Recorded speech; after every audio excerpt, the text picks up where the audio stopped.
दोस्तों, इंडिया का ये विशाल ऐतिहासिक ब्रिज हमारे लिए एक हेरिटेज, अंग्रेजी शासनकाल का साक्षी, बेहतरीन वास्तुकला और उत्कृष्ट निर्माण की एक मिसाल है।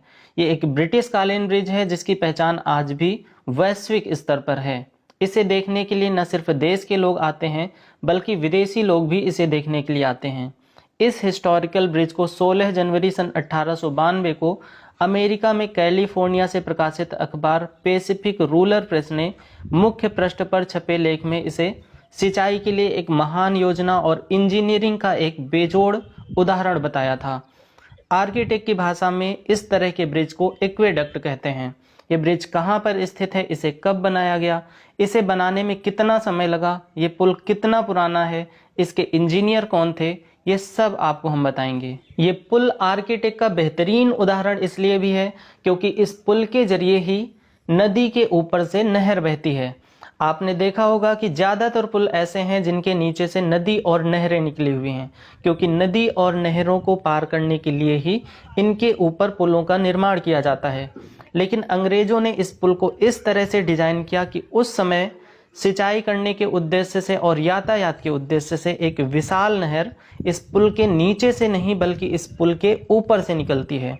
उसके ऊपर दोनों किनारों पर रास्ता है और पुल के नीचे से बहती है नदी। यानी नदी के ऊपर बना है पुल, पुल के ऊपर बहती है नहर और नहर के ऊपर दोनों किनारों पर पक्का रास्ता भी है। वैसे तो किसी भी पुल की मियाद 100 साल मानी जाती है, लेकिन अंग्रेजों का बनवाया ये ब्रिज 135 साल से भी ज़्यादा पुराना है और आज भी आप देख सकते हैं कि ये पूरी तरह से यूज में है और पूरी तरह से मजबूत है। आपको बता दें कि जब गुजरात में मोरबी पुल हादसा हुआ था, उसके बाद इंजीनियरों ने इस पुल का भी निरीक्षण किया और ये पाया कि ये एक्वेडक्ट अभी भी पूरी तरह से मजबूत और सुरक्षित है और अभी ये न जाने कितने वर्षों तक अपनी सेवाएं देता रहेगा, इसके बारे में कुछ नहीं कहा जा सकता। खैर, इस वक्त हम हैं उत्तर प्रदेश राज्य के कासगंज जिले के नदरई गांव के निकट, जहां पर ये पुल स्थित है। मैं आपको एक साथ दिखाता हूं। नीचे आप देखो, ये नदी बह रही है।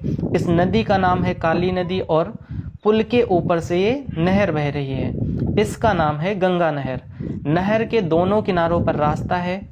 इसमें एक तरफ का रास्ता ज़्यादा चौड़ा है जिसके ऊपर से 4 पहिया वाहन यहाँ तक कि डीसीएम तक आसानी से निकल जाते हैं, और दूसरे किनारे पर जो रास्ता है वो अपेक्षाकृत थोड़ा सकरा है जिससे आप आसानी से साइकिल, मोटरसाइकिल निकाल सकते हैं। जब इस ब्रिज का निर्माण हुआ उस समय हमारे देश में ईस्ट इंडिया कंपनी का शासन था। तब अंग्रेजी हुकूमत ने साल 1885 से साल 1889 के बीच इस ब्रिज का निर्माण करवाया था। इस तरह से इसे बनने में 4 साल का समय लगा था। इस पुल को झाल का पुल भी कहा जाता है। इस पुल की लंबाई 346 मीटर यानी लगभग 1176 फीट है और इसकी ऊंचाई 100 फीट है। इस पुल की कैनाल का पानी डिस्चार्ज करने की कैपेसिटी 7095 क्यूसेक है। इस पुल का डिजाइन एक British civil engineer William Good ने आयरलैंड के कार्क विश्वविद्यालय के सहयोग से साल 1882 में तैयार किया था। आपको ये भी बता दें कि आयरलैंड, जो कि पश्चिमी यूरोप का एक देश है, वहाँ के जिस कार्क विश्वविद्यालय के सहयोग से इसे डिजाइन किया गया था, वहाँ पर आज भी नदरई पुल निर्माण शैली सिविल इंजीनियरिंग के पाठ्यक्रम का हिस्सा है और कार्क यूनिवर्सिटी के सभागार में इस पुल का पूरा ब्यौरा आज भी संरक्षित है।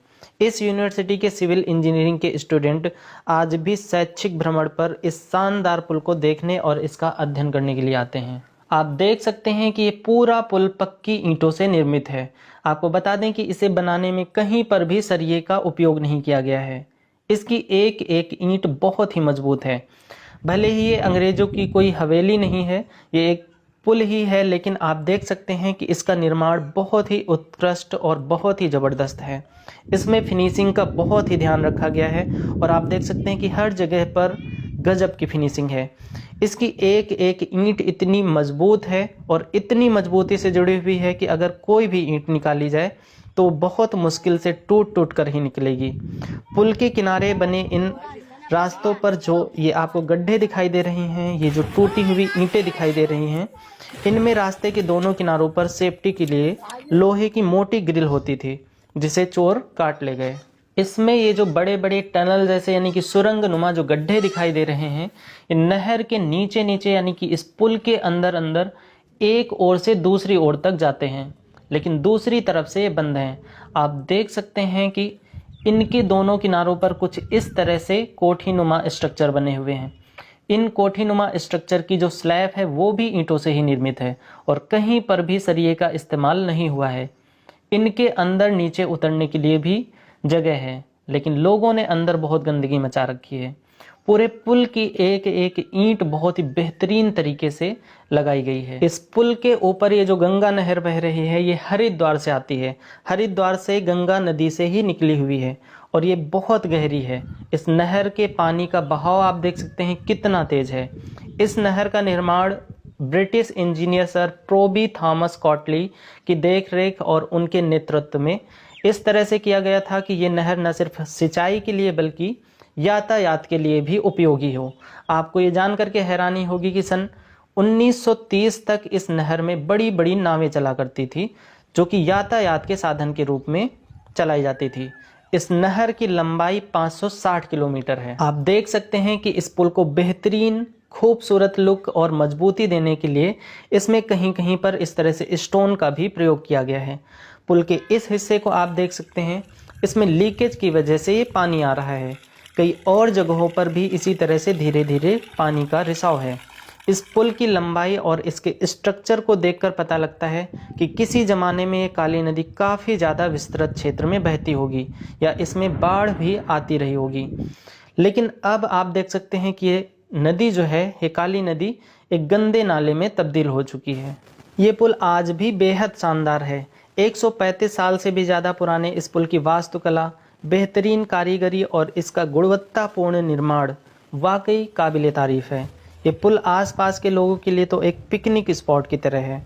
वैसे तो यहाँ पर पूरे दिन ही लोगों का आना जाना बना रहता है, लेकिन शाम के वक्त यहाँ पर बहुत सारे लोग आते हैं। इस पुल के आसपास काफ़ी ज़्यादा कूड़ा कचरा बिखरा हुआ पड़ा है, जो कि देखने में बहुत ही ख़राब लगता है और ये अच्छी बात नहीं है। यहाँ के आसपास के क्षेत्र को और भी अच्छे से डेवलप किया जाना चाहिए। खैर, आपको ये ब्रिज कैसा लगा आप हमें कमेंट करके ज़रूर बताइए। वीडियो पसंद आई हो तो वीडियो को लाइक कीजिए और शेयर भी कीजिए और हमारे पेज को भी लाइक कीजिए। शुक्रिया।